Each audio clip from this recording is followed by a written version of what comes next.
आपने ये खबरें तो सुनी ही होंगी कि कार्तिक आर्यन को उसके डायरेक्टर के द्वारा लैम्बोर्गिनी दी गई, सचिन तेंदुलकर को फिएट के द्वारा फरारी दी गई। बट क्या आप जानते हैं कि जिस इंसान को भी ऐसे गिफ्ट मिलते हैं उसे इसके ऊपर 30% का टैक्स, 4% का सेस और उसके ऊपर 10 से 15% का सरचार्ज भी देना पड़ता है। हाँ जी, आपने बिल्कुल सही सुना, हमारे देश में गिफ्ट भी फ्री में नहीं आते हैं, उसके ऊपर भी टैक्स देना पड़ता है। बट कहानी यहाँ पे खत्म नहीं होती है। ऐसे कई सारी सिचुएशंस हैं जहां पर अगर हम गिफ्ट का प्रॉपर यूज करेंगे तो हम बहुत बड़ी बड़ी टैक्स प्लानिंग्स भी कर सकते हैं, और वो भी लीगली।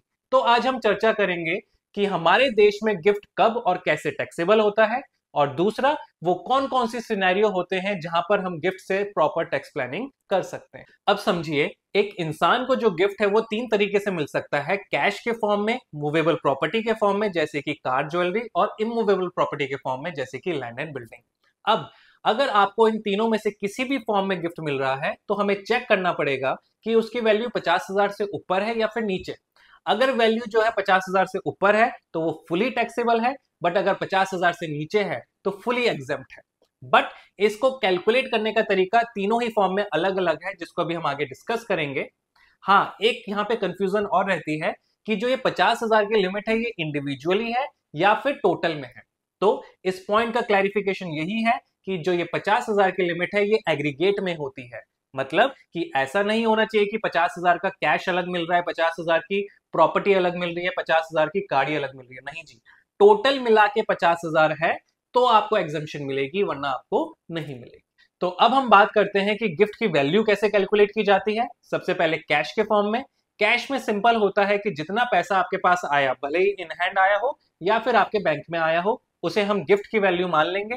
अगर वो 50,000 से ऊपर है तो फुली टैक्सेबल, और 50,000 से नीचे है तो फुली एग्जेम्प्ट। बट यहाँ पे एक इंपॉर्टेंट पॉइंट है जिसमें मैक्सिमम लोग कंफ्यूज होते हैं कि जो ये 50,000 की लिमिट है ये पर पर्सन है या टोटल में है।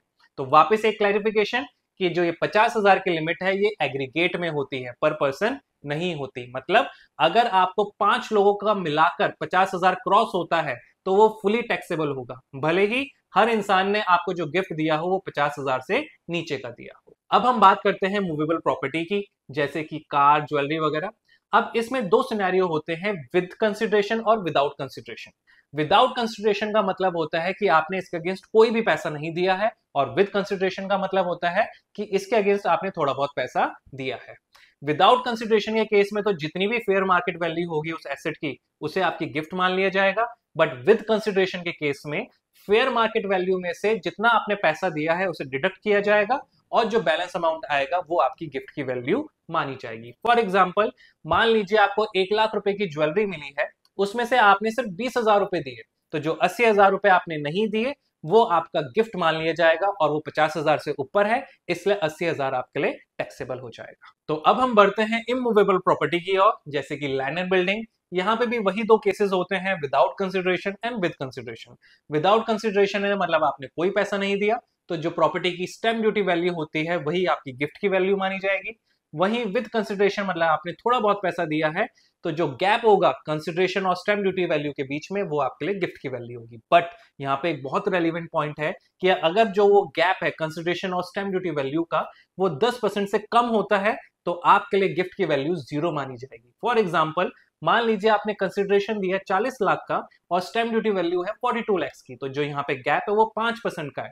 तो जो ये 2 लाख रुपए का गैप है वो आपके लिए गिफ्ट नहीं माना जाएगा, आपके लिए अमाउंट फुली एग्जेम्प्ट रहेगी। वहीं जहां पर ये गैप 10% से ऊपर जाता है, फॉर एग्जांपल आपकी कंसिडरेशन 40 लाख की है और स्टैम्प ड्यूटी वैल्यू 50 लाख की है, तो यहाँ पे जो गैप है 10% से ऊपर का है, तो इधर जो ये 10 लाख का गैप है वो आपके लिए गिफ्ट माना जाएगा, और वो 50,000 से ऊपर है, इसलिए फुली टैक्सेबल होगा। अब हम बढ़ते हैं उन केसेस पे जहां पर आपके लिए आपके गिफ्ट फुली एग्जेम्प्ट होंगे, जिसमें सबसे पहले आता है गिफ्ट फ्रॉम रिलेटिव। मतलब साल भर में आपको आपके रिलेटिव से जो भी गिफ्ट मिलेगा वो फुली एग्जेम्प्ट होगा, इसमें कोई 50,000 की लिमिट नहीं देखी जाएगी। बट मेन कैच इसमें यह है कि जो इंसान आपको गिफ्ट दे रहा है वो आपके मानने से आपका रिलेटिव नहीं माना जाएगा, वो इनकम टैक्स की डेफिनेशन में भी एज रिलेटिव होना चाहिए। तो इनकम टैक्स के मुताबिक रिलेटिव की डेफिनेशन में सबसे पहले आते हैं आपके स्पाउस मतलब आपके पार्टनर, दूसरा आप और आपके स्पाउस के पेरेंट्स, तीसरा आप और आपके स्पाउस के भाई बहन, चौथा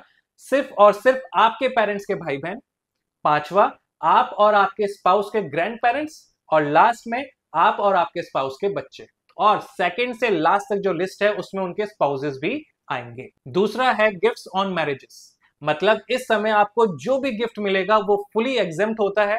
ये बिल्कुल नहीं देखा जाएगा कि वो आपके रिलेटिव से मिल रहा हो या किसी थर्ड पार्टी से मिल रहा हो। ये भी नहीं देखा जाएगा कि उसकी वैल्यू 50,000 है या उससे ज्यादा है। मतलब इस समय जो भी गिफ्ट मिलेगा, कैश में मिले, मूवेबल प्रॉपर्टी में मिले या फिर इमूवेबल प्रॉपर्टी मिले, वो कंप्लीटली एग्जेम्प्ट होता है। तीसरा है गिफ्ट अंडर विल और कॉन्टेम्पलेशन ऑफ डेथ, मतलब किसी की डेथ के बाद अगर आपको उसकी प्रॉपर्टी का कोई भी हिस्सा मिलता हो, या तो उसके विल के अंतर्गत या फिर आपको उसका नॉमिनी बनाया गया था, किसी भी केस में आपको उसमें से कुछ भी मिलेगा वो कंप्लीटली एग्जेम्प्ट होगा। वो हो सकता है कि उन्होंने विल में आपके नाम पे प्रॉपर्टी लिख दी हो, या फिर उनका जो बैंक बैलेंस है अब वो आपके नाम पे ट्रांसफर हो रहा हो, या फिर उनका कोई टर्म इंश्योरेंस है जिसका पैसा अब आपको मिल रहा हो। ये सब कुछ इसी कैटेगरी में आता है जो फुली एग्जेम्प्ट होता है। चौथा है अगर कोई गिफ्ट, सब्सिडी या फिर डोनेशन किसी एजुकेशनल इंस्टीट्यूट से, मेडिकल इंस्टीट्यूट से या फिर किसी चैरिटेबल ट्रस्ट से आपको मिलता है, for example student fees, medical bill etcetera, तो वो इस कैटेगरी में फॉल करेगा और वो आपके लिए फुली एग्जेम्प्ट माना जाए। तो लास्ट में अगर हम कंक्लूड करें तो बोल सकते हैं कि गिफ्ट के साथ साथ हमारे ऊपर काफी टैक्स लायबिलिटीज भी आ सकती हैं, बट अगर हम प्रॉपर टैक्स प्लानिंग के साथ चलें तो जो गिफ्ट है वो एक बहुत बड़े टूल की तरह भी हम यूज कर सकते हैं। तो अगर आपको ये वीडियो पसंद आई हो तो एक लाइक कर दीजिएगा। आपके लिए ये फ्री होता है बट मेरे लिए बहुत बड़े मोटिवेशन का काम करता है। और अगर अभी तक आपने मेरे चैनल को सब्सक्राइब नहीं किया है तो तुरंत सब्सक्राइब करिए।